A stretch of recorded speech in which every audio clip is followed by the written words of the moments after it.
Қайырлы күн, құрметті көрермен. Бүгін біз баршамызға ортақ маңызды мәселе экологиялық құқық бұзушылықтар мен оған қатысты заң жауапкершілігі туралы сөз қозғайтын боламыз.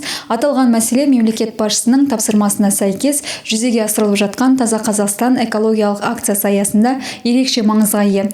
Таза қоршаған орта денсаулықтың кепілі, болашақ ұрпақтың аманаты. Алайда өкінішке қарай табиғатты қорғау талаптарын сақтамайтын жағдайлар жиі кездесіп жатады. Бүгінгі студия қонағы Нұрекенов Мейірбек Заманбекұлы, Абай облысы полиция департаментінің қоғамдық қауіпсіздік басқармасының бастығының орынбасары, полиция подполковнигі.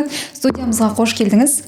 Жалпы осы Таза Қазақстан акциясы аясында экологиялық құқық бұзушылықтар туралы айтсақ, жалпы қандай әрекеттер осы санатқа жатады, сол туралы айта кетсеңіз.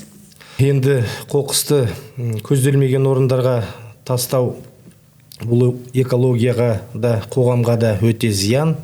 Бұндай іс бірнеше мәселені туғызады.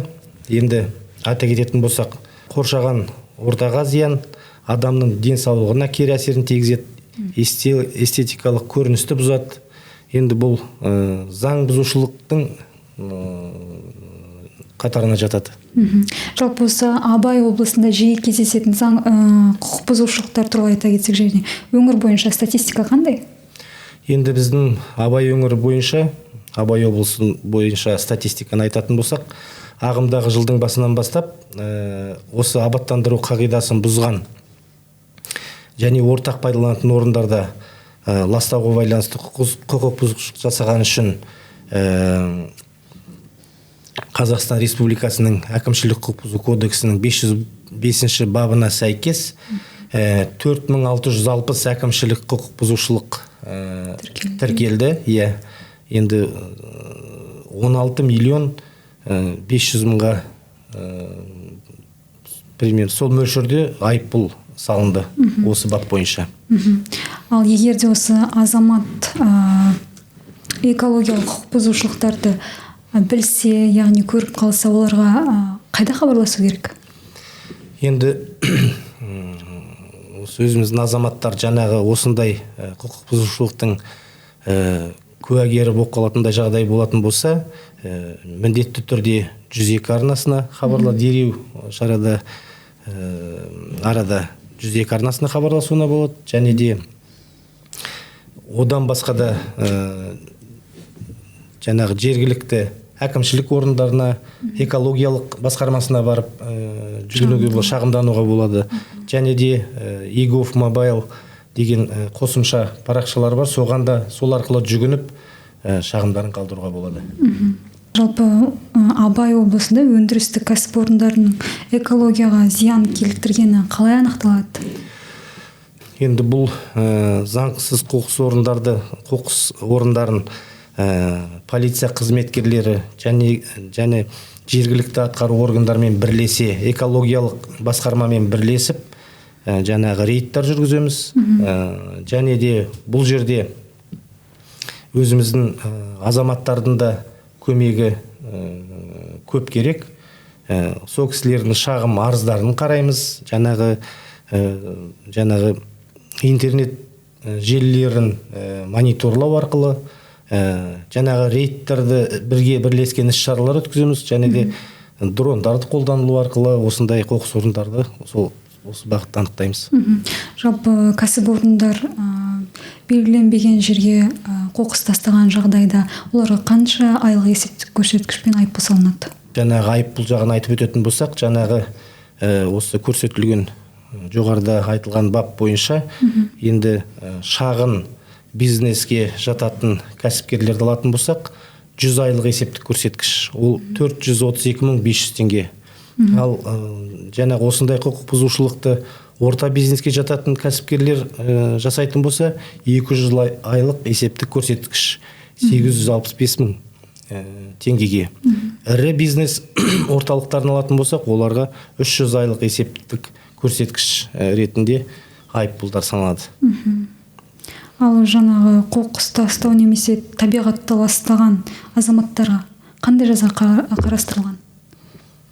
Және енді айтып өтетін болсақ, осы әкімшілік бұзушылықтың 505 бабына сәйкес және де 434 36 баптарына сәйкес шара қолданылады. Жалпы жеке тұлға мен заңды тұлғалардың жауапкершілігі арасындағы айырмашылық қандай? Заңды тұлға мен жеке тұлғаның арасындағы айырмашылығын айтатын болсақ, осы айыппұл бағытында. Енді жеке тұлғаның айыппұлдары неғұрлым азырақ келеді. Енді мысалы жаңағы жеке тұлғаны айтатын болсақ, айыппұлдың бірінші жылғы, например, бір жылдың ішінде салынатын айыппұл 20 айлық есептік көрсеткіш болса, ал жаңағы заңды тұлғаныкі шағын, жаңағы жоғарыда айтып өттім, шағын бизнеске жататын кәсіпкерлердің өзіне 100 айлық есептік көрсеткіш. Сондықтан да жаңа кәсіпкерлер мен жеке тұлғаның арасындағы айырмашылық бірталай. Жалпы осы табиғатты қорғау мәдениетті арттыру үшін сіздердің тараптарыңыздан қандай да профилактикалық жұмыстар жүргізіліп жатыр? Бұл жағын айта кететін болсақ, енді бізде өзімізді, мысалы полиция саласын айтатын болсақ, күнделікті осы тазалық, біздің тазалық негізі өзіміздің жанұямыздан басталады ғой. Сондықтан да жұмыста да жаңағы күнделікті тазалықты сақтаймыз. Және де осы Таза Қазақстан акциясының аясында жаңағы әр апта сайын сенбі күндері сенбіліктер өткізіледі. Бірлескен жаңа ұжымдарымызда. Және де осы жаңағы қандай жаңағы осындай құқық бұзушылықтарды көрген адамдарға жаңағы телеарналар арқылы, интернет желісі арқылы жаңа осы акцияның жүріп жатқанын жеткізіп хабарлап отырамыз. Жалпы құқық бұзушылықтарды сіздер қалай анықтайсыздар? Яғни камера арқылы анықтайсыздар, білуімше? Бізде осы қалаларда, облыс орталығында 1900-ден астам камералар бар. Осы камералар 24 сағат бақылауда. Және де іс-шаралардың аясында жүргізілген дрондар арқылы, камералар арқылы осының бәрін анықтаймыз. Және бұл жерде жаңа жоғарыда айтып өттім, біздің өзіміздің осы қаланың адамдары, халқымыз тоже бізге жаңағы хабарласып, бірлесе жұмыс істейміз. Жалпы осы заңсыз қоқыс орындарын анықтау және жою қалай жүргізіледі?